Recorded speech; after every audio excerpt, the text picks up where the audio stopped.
Good evening, everybody. It's John here from Tutor to You, welcoming you along to another of our live streams for A-Level Psychology. So, we're 2/3 of the way there, aren't we? Last time we were on air, we were just going through some things with Paper 2. I hope that went really well for you.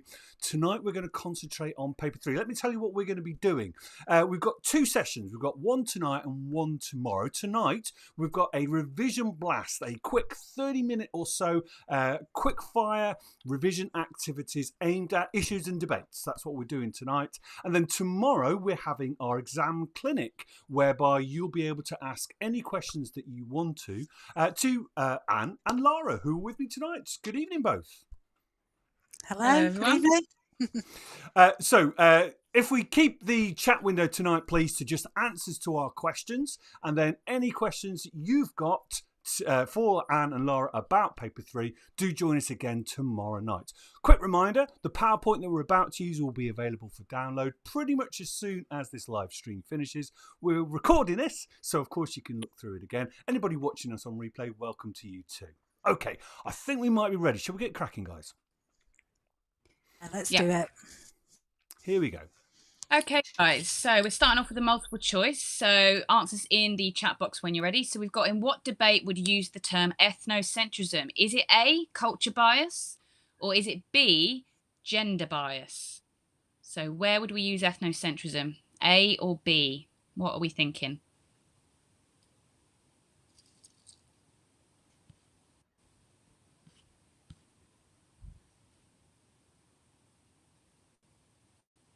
Okay, so got some answers coming through. Good, keep them coming. Even if you're not quite sure, pop your answer in the chat box. I think we're all pretty much, most of us are saying A.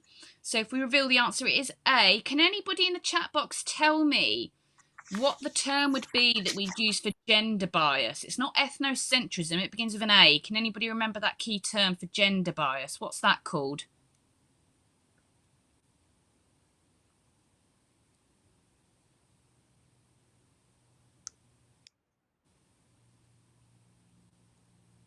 Good. Lots of A's coming through. That is correct. What is the term we'd use for gender bias then? Begins with an A.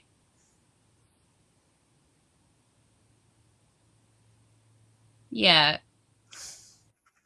Yeah, so androcentrism, yeah, alpha bias also is a type of gender bias, but we're talking here about androcentrism, okay? Excellent. I can see some really good answers coming through. It's just slightly, ever so slightly delayed, so just waiting for a few of you to show up with your responses in the chat box. But yeah, that's spot on. Let's look at question 2 then. So question 2 is, which of these refers to exaggerating, so exaggerating the differences between genders or cultures? Is it alpha bias, A, or B, is it beta bias?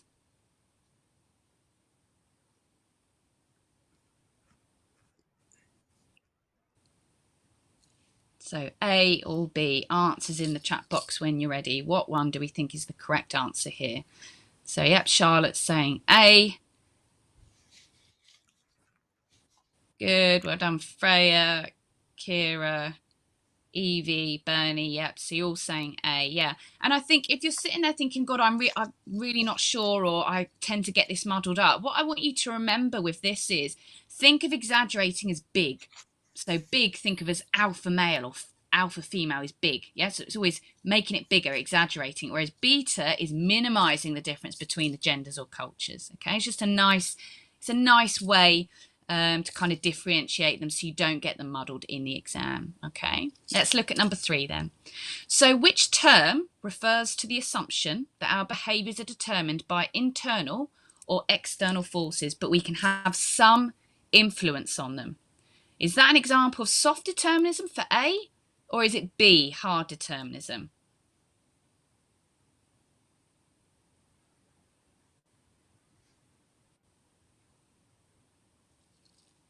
Yep, some really good elaboration coming up in the chat box for that last question for alpha and beta bias. Well done, guys. So what's our answer for number 3? So Robin, we're saying A.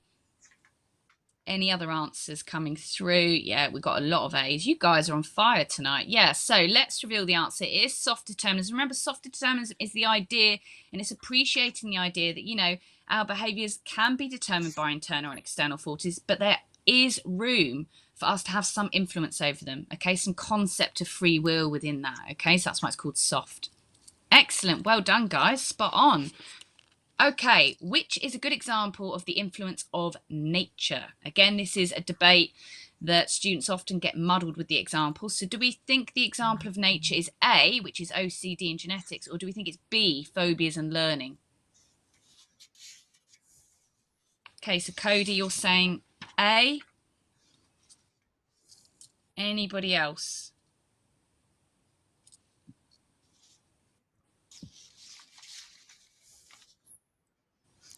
Good. So Freya, Zena, yep, Emma, good. We've got some, and Jessie, got some really good answers coming through. Yeah, so nature, remember, is the influence of our genes, OCD, so a very biological approach, if you like. And our nurture, if you like, is an example of B, so phobias and learning. Okay. Excellent. Spot on, guys. Really good, nice warming up activity. Going to pass you on to Anne now for the 30-second challenge. I love the way that you're kind of answering questions in the chat that we've not even asked, but we might have done. Really anticipating there. Okay, so this is our 30-second challenge. We've got a couple of these, and you've got, in each case, you've got 30 seconds to answer the question that you'll see on the screen. Okay, so answer it and then press your button. John, can you just click again so it starts? Yeah, that's it.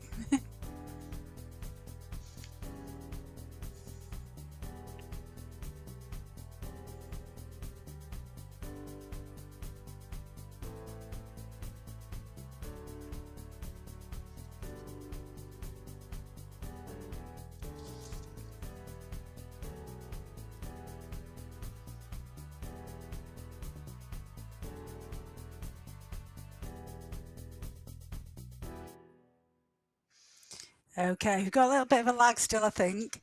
Or you might be writing really long answers. So let's...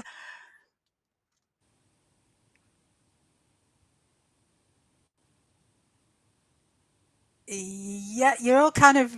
oh, gosh, a load came up together. Implications for certain social groups or social... harm social groups. Aman, that yours is really good. Harm social groups involved in the research or those that they represent, I think we had, or the group that's represented. Celia has said that. So yeah, so research can affect those the group that's being researched, but also the group that they belong to. So it goes wider than the actual participants. Oh, I was going to ask for an example, and somebody's come in with them. Well, you're starting to come in with examples of Bowlby's attachment theory. So why is Bowlby's attachment theory socially sensitive? Or his theory of maternal deprivation either could be seen as socially sensitive. So why?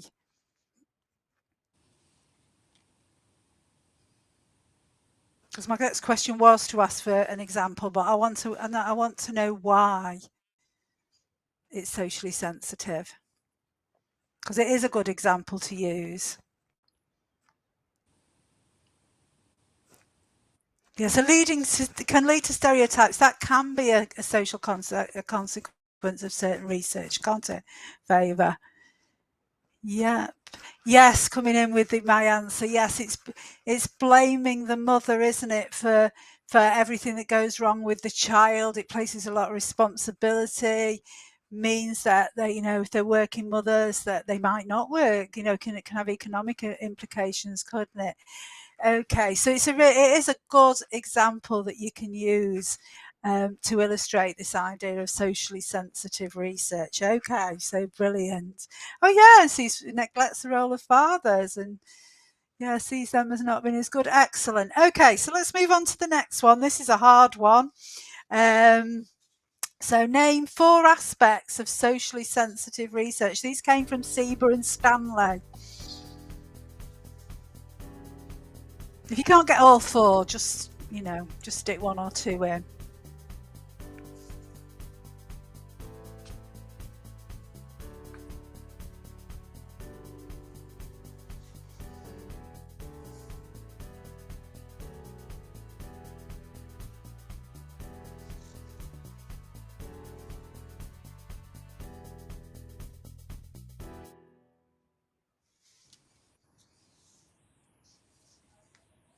Okay, we've got 1 up already. 2 up already.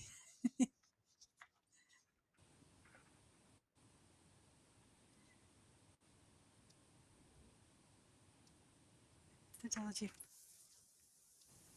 Interpretation of the findings. Yes, we've got 3 there, Jen. Yeah, confidentiality kind of comes under that methodology, Bella, but yes. Let's see if anybody can get the 4th one. Ah, well done, BD, the institutional context, and a man came in there. I hope I'm saying that right. Okay, fantastic. I wasn't sure whether you'd get these, so this is brilliant. So, research question, just asking particular questions can make certain groups feel marginalized, even suggesting that certain groups might be less intelligent than others. The methodology, obviously, if methodology is flawed, then that could lead to discrimination, but also things like anonymity and confidentiality come into there. The institutional context, always with research, you need to be thinking about who's funding it, because obviously that can have an effect on the findings. And then the way that the findings are interpreted and applied, that often some research findings can be misinterpreted. Could anybody give an example of that one, of where research findings have perhaps been misinterpreted?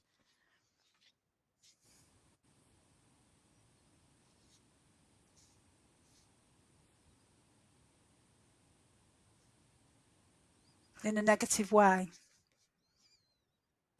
potentially.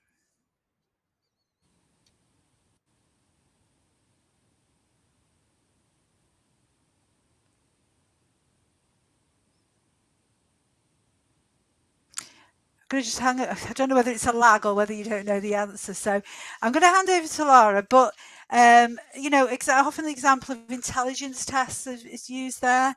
Yes, so just as I said it, IQ tests, that some of the tests that we use that were kind of standardized on kind of white middle class Americans, and then used with other ethnic groups, and suggesting that they were somehow intellectually inferior, when that wasn't necessarily the case. The tests were not suitable. But yeah, the strange situation you could use as an example there. Fantastic. Okay, yes, intelligence works really well. The US Army IQ test, definitely. Okay, and seeing certain sorts of insecure attachments as being abnormal when they might not be abnormal in that culture. Excellent. Okay, so I'm going to pass back to Laura now, and she's going to do the connection wall with you. Okay, guys, so in a moment, you're going to see 16 key phrases in a box, and we've grouped them into 4 groups. Okay, so there are 4 words for each group. Okay, now your job is to find the connections. Now, I'm going to give you the first kind of if you like, connection. And the first connection I'm going to say that we've got on the board is one that's nature. Now, I'm not going to give you the answers. I'm just going to say that the first grouping is nature. So you've got to find the 4 terms in the box that you think relate to nature.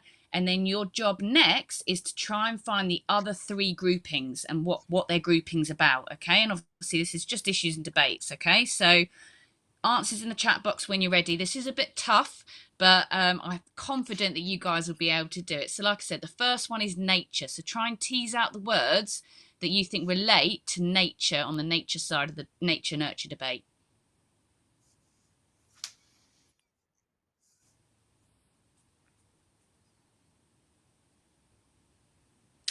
Good. So Robin, we're saying brain, neurotransmitters, we've got synapses and genetics. That's good. So that's correct. So we've got that for nature. So that's really, really good. A lot of you are saying that, Zena, as well. Wow, Abby, you've gone ahead and done one that we're going to do after the next. So let's see what some else of you've got. So we've got nature. Abby's saying determinism, psychic, biological, environmental, and hard, which I can tell you is correct. What else have we got here? Have we found any other groupings? So we've got nature, we've got determinism. Any others you can spot here? So there's our nature. Okay. Yep, so types of determinism, really, really good. What else have we got there? Ella's got nurture. Ah, have we? Where's Ella for nurture? I think it's just disappeared. I think she's just gone up. You got so quick. So we've got Robin, you've put thematic analysis, qualitative data, interviews, media. What is that grouping to do with, do you think? Yes, Ammon, you're saying research methods. Not quite, but you're close. Aha, BD, you're saying ideographic. Yeah, okay, so let's go through to nurture next. So nurture, we've got our experiences, the media, trauma, stress. Remember, this is things that have an environmental influence, learning, for example, things like that. With our determinism one, we need to remember with determinism, guys, what types of determinism are actually quoted in the spec wording. Now, a lot of you have noticed this straight away. So for the next one, determinism, in the specification, we've got quoted hard determinism, okay? We've got biological determinism, we've got environmental determinism, and psychic lastly, okay? And just one thing on those terms that are quoted in the spec for determinism, what I notice, and probably Anne would agree here, is when students write about determinism in the exam, and let's say they're evaluating biological, they'll say, oh, it's deterministic. But what we want you to be doing is using the actual terms. So saying, oh, this is biologically deterministic. And like psychic determinism really is going to be used for psychodynamic primarily. So utilize these key terms. Don't just say it's deterministic, be specific. That's what the examiner wants you to be writing about. And that's generally what's in the mark scheme when you get STEM and you need to be specific with your type of determinism. So if we go to the next one and reveal the answers, so there we go, the determinism one we've just been through. And lastly, really well done those of you that got this correct. So ideographic, the type of research method that is an ideographic approach, is going to utilize things like case studies, interviews, thematic analysis. And the type of data that ideographic produces is qualitative, usually in nature, because we're all about, remember, the subjective experience of the individual. Okay, and that's very different from nomothetic, where we're creating general laws and principles on a big sample, okay, and generalizing. With ideographic, we're not doing that so much. So that was quite hard, that Connect 4. So well done, those of you that got that. Some really, really good answers coming through. So I'm going to hand you over to Anne now, where Anne's going to show you some devil's advocate. So you guys got to give a counter argument next. Right, yeah, we've done if you've been coming to these already, we've done a few of these ones, and I've talked about the way that it's really good evaluation to present an argument, present a piece of an evaluation, and then present a counter argument. So if you start with something that's like a good thing, then come back with something that's not as good, or vice versa. So I'll read this one out, but you can start thinking about your counter argument to it. So the holistic explanation attempts to blend different levels of explanation. Holistic theory and approaches attempt to provide a complete and realistic understanding of human behaviour. But then the little voice in your head goes, however, and we've got some answers coming up, it's too subjective, it's unscientific. It does contradict reductionism theory, but that's just what it does. Why is that a bad thing? I think the unscientific argument is a good argument. It being too subjective and it makes it unscientific. Yeah, you can say it's too complex, because trying to draw all these things together is really difficult, isn't it? Or like that, doesn't look for cause and effect, can't find general principles. That's kind of the one that we went to. But there's some really, really good answers there. Yep. Okay. So yeah, we went that along the line of cause and effect then. So holistic explanations do not establish causation. They do not examine behaviour in terms of operational variables that can be manipulated and measured. This means that holistic explanations are viewed as unscientific. And yes, we could have got subjective in there as well. Yeah, but you've got some other ones as well coming in why reductionist approach would be better, because it's always remembering when you're discussing a debate, always really useful to bring in the other side of the debate as part of your evaluation. So that's really, really good. Okay, if we look at the second one, so this time we've started with something that's negative, so you need to come back with something that's positive linked to it. So some psychologists argue that biological reductionism can lead to errors of understanding because it ignores the complexity of human behaviour. For example, to treat conditions like ADHD with drugs in the belief that the condition consists of nothing more than neurochemical imbalances is to mistake the symptoms of the phenomenon for its true cause. Okay, so that's something that's not so good about biological reductionism. How are you going to argue back? How are you going to argue that it's a good thing?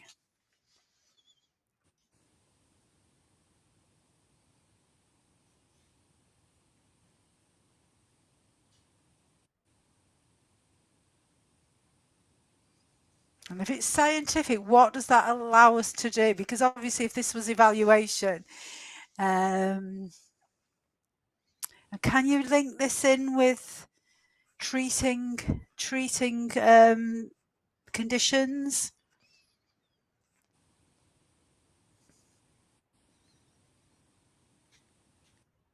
I like that. Yeah, it's Tilda May. Drug treatments have been proven to work and improve the quality of life. Yep, so that's definitely.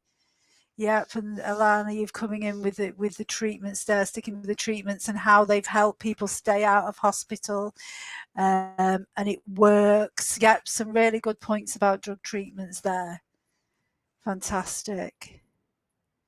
Okay, so we stuck along with the medication because we were drawing that point out of the original point. So research does support the effectiveness of medication that derives from biologically reductionist theories, because to be able to pinpoint treatments, you've got to be biologically reductionist, and so that's important to remember that sometimes reductionism is a good thing.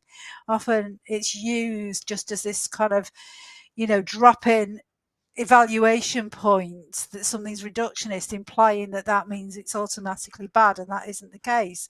And SSRIs, for example, have been found more effective than placebos at treating the symptoms of OCD and reducing symptoms for up to 3 months after the treatment. Some of you brought in schizophrenia treatments, and that's great. You can bring in examples from, other topics that you've studied. Yeah, Lola, you've taken the SSRIs onto the implications for the economy, and not requiring time and effort. So you can take that further, and some of you are doing that. So well done. There's some really good knowledge, that you're showing in your comments tonight. It's fantastic. Okay, so back to Laura. Okay, so detail detective is next. So your job here, guys, is to improve the detail in the definitions of these terms. So we've got a definition here, but I'm going to say it's not amazing as a definition. So culture bias, we have when one culture is seen as more important than others. So how would you elaborate, or how would you define culture bias? Okay, same with gender bias. We've got ignoring or exaggerating differences between genders. How would you improve that? And for psychic determinism, we have free will is an illusion. So for all three, really, how would you improve that detail? How would you improve the description of these?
Okay, some really good definitions coming through. So we'll start with Lola. Really good. You've said culture bias is judging another culture through the lens of one's own culture.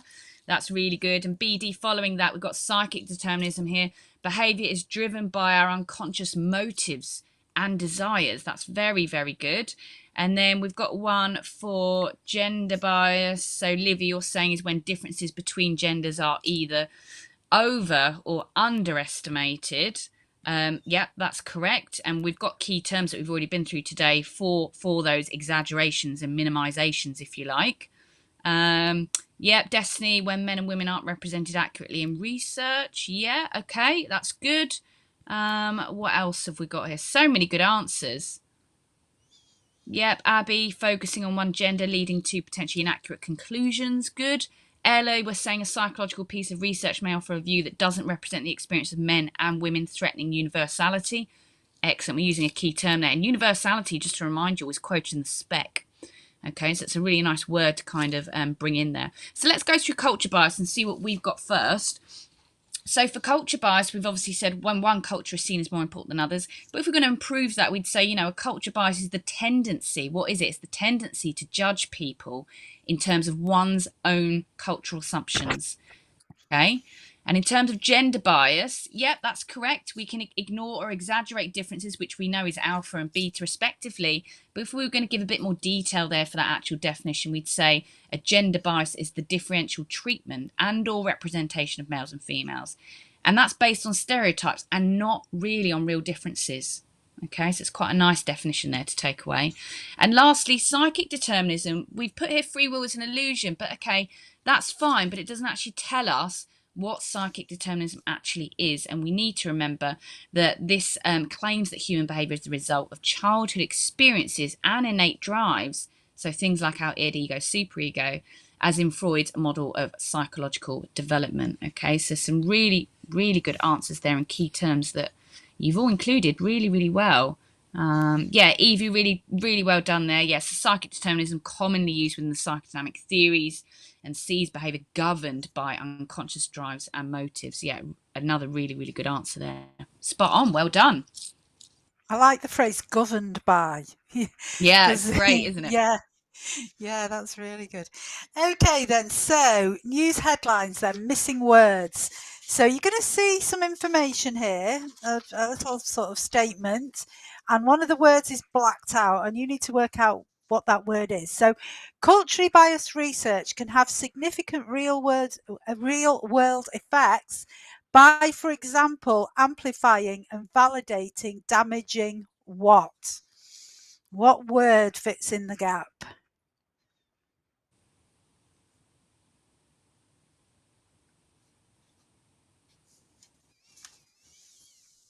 People have been using this word, so yep, Zena straight in there. It's just interesting that I was reading Pollis and T's answers there, that both have the word stereotypes in. So that's fantastic. Yes, they can. They can amplify and validate damaging stereotypes. So that's great. Okay, if we look at our next one. So I think this is a tricky one. This heightened awareness of cultural diversity has led to the development of something theories drawing explicitly on the particular experiences of people in different cultural contexts. So what two words go there?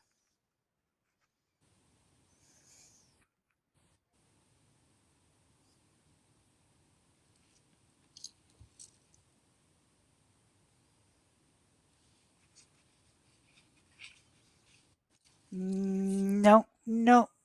Because remember, we're talking about kind of theories here. Oh, well done, BD. Fantastic. Stangs and wangs. Yep. Brilliant. I say that's really, really hard.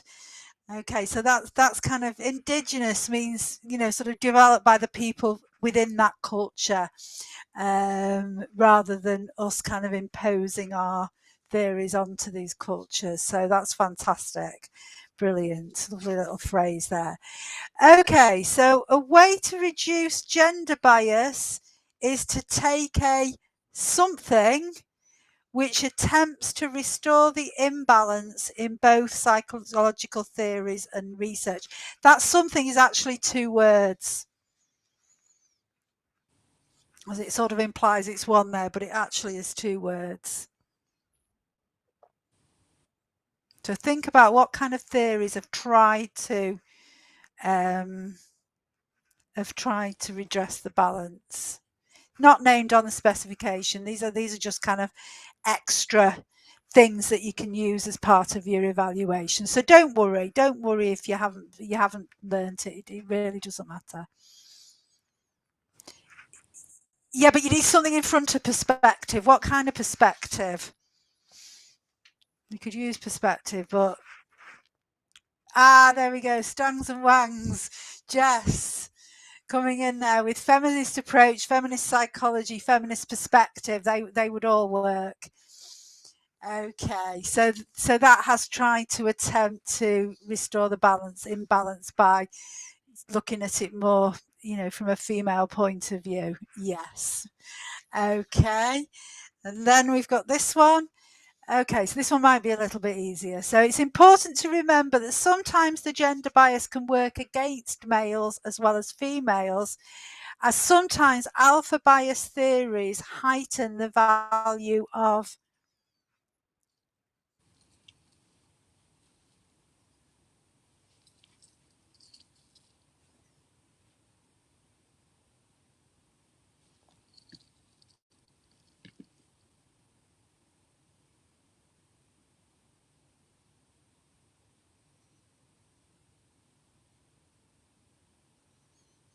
Robin in there first.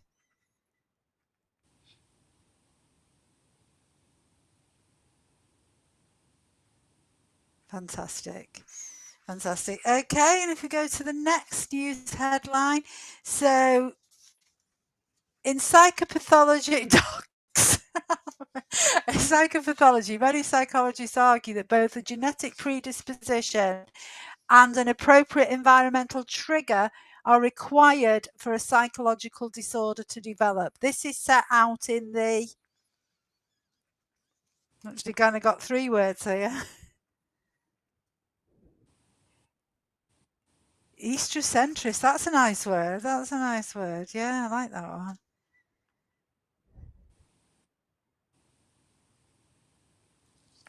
Yeah, you can go too far the other way.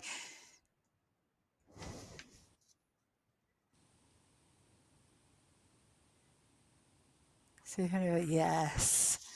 Yeah, yes, well done. The diathesis stress model, which those of you who are doing schizophrenia will be talking about this a lot. But it applies to other, so other mental health problems as well, eating disorders and depression and so on. Okay, and then we've got something is another example of how nature and nurture interact. The brain can reorganize itself by forming new neural connections throughout life.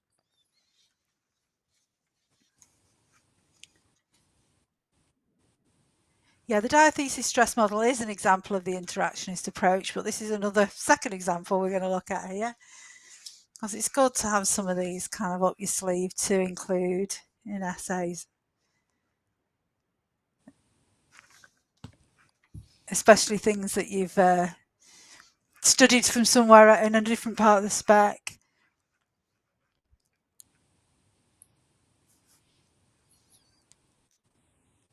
Yep, plasticity, or neural plasticity to give its full title, but plasticity is absolutely fine. And functional recovery, again, that's using neuroplasticity, isn't it, to kind of get better. So you could use that as an example as well. Okay, fantastic. Brilliant. Well done, because some of them were really tricky. Okay, so back over to Laura. So we're going to end the session today with 2 practice questions, guys. So an opportunity for you to actually give me your answer in the chat box to be checked. So we've got here, the first question is, Andrea has noticed that much of the research into conformity has been conducted on males and the findings generalised to females.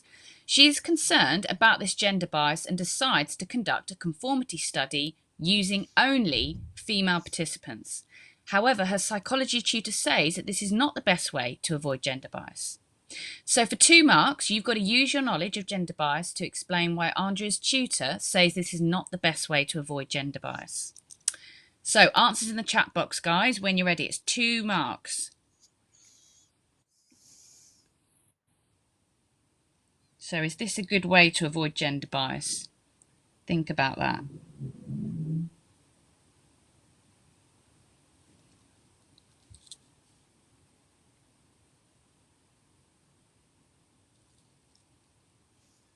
So how would we answer this question? How do we ensure we've got 2 marks here for our answer?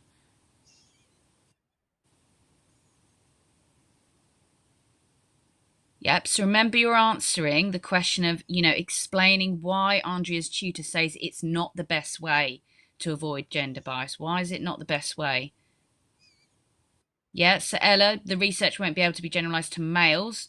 Yeah, really good, Ella. So she should be using both males and females in her sample. And Middlehouse, yeah, this will then only misrepresent males. Good. Yep.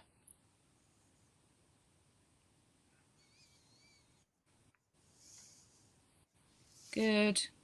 Yeah, Robin, her findings are only going to apply to females. So results shouldn't be generalised to men. Yeah, it can lead it can then lead to, oh god, your answers are coming through so quick, as it can then lead to under bias on males and only represent one gender, and that's still gender bias. Yeah, really good, Cara, well done.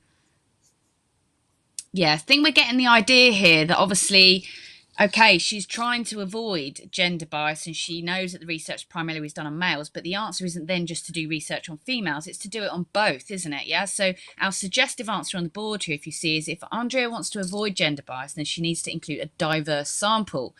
So it's good to give examples of what we mean by a diverse sample. So age, socioeconomic class, partner preference, minority or ethnic group of both males and females in her sample. And as a lot of you have kind of recognised, this way it means she can generalise the findings to all adults, and she will also be able to see whether there are any gender differences in conformity now, because she's used both sex, okay? Excellent, well done. Let's look at the second question then, guys. So we've got, Carla is a very talented artist. She was taught to paint by her father, who was also an artist, and she attended many art workshops and summer schools as a child, spending hours painting and drawing. When people ask Carla why she spends so much time drawing and painting when she could be doing other things, she says it is just something she feels she has to do, and that even if she wanted to stop, she wouldn't be able to. So what types of determinism can you guys identify in this STEM? And I'll give you a clue. There is definitely 3 here, okay, that I can spot. So what types of determinism can you identify within the STEM? And if you can just quote the part of the STEM that you think examples that type of determinism in your answer, that would be really, really handy.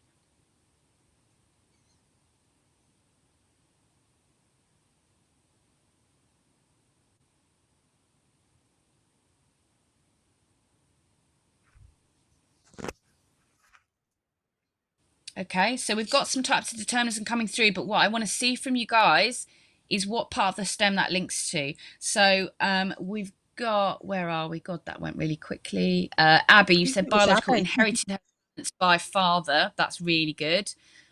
Sky, you said environmental determinism, attended many workshops as a child. Yep, really good. What else have we got here? Some of you are saying psychic. I want to hear your justifications for that. Jordan, you're saying hard determinism. I'd like to know what part of the STEM that links to.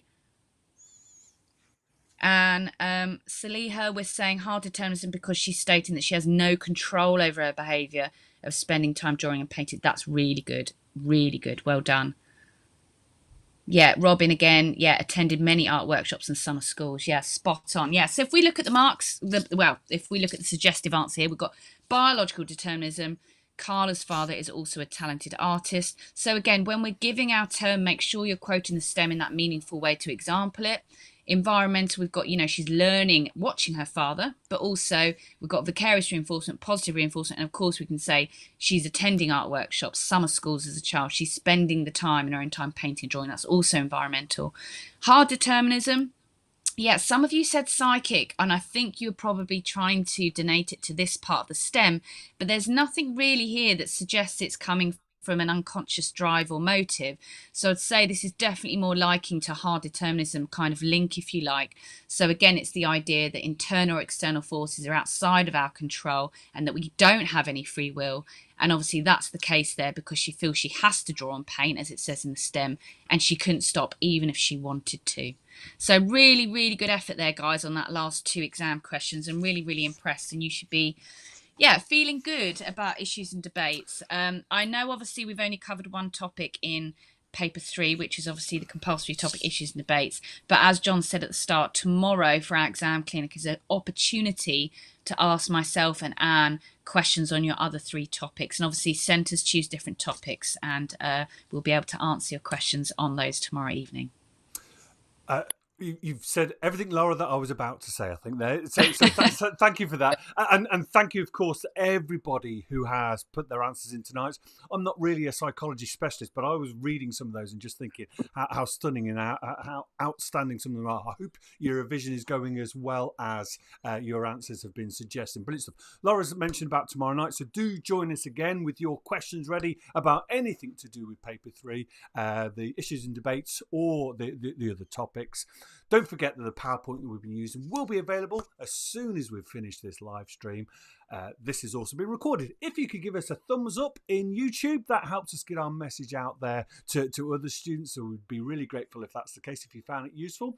If not, we'll see you tomorrow night. Goodbye, everybody. Yep, 5:30. Bye, everybody.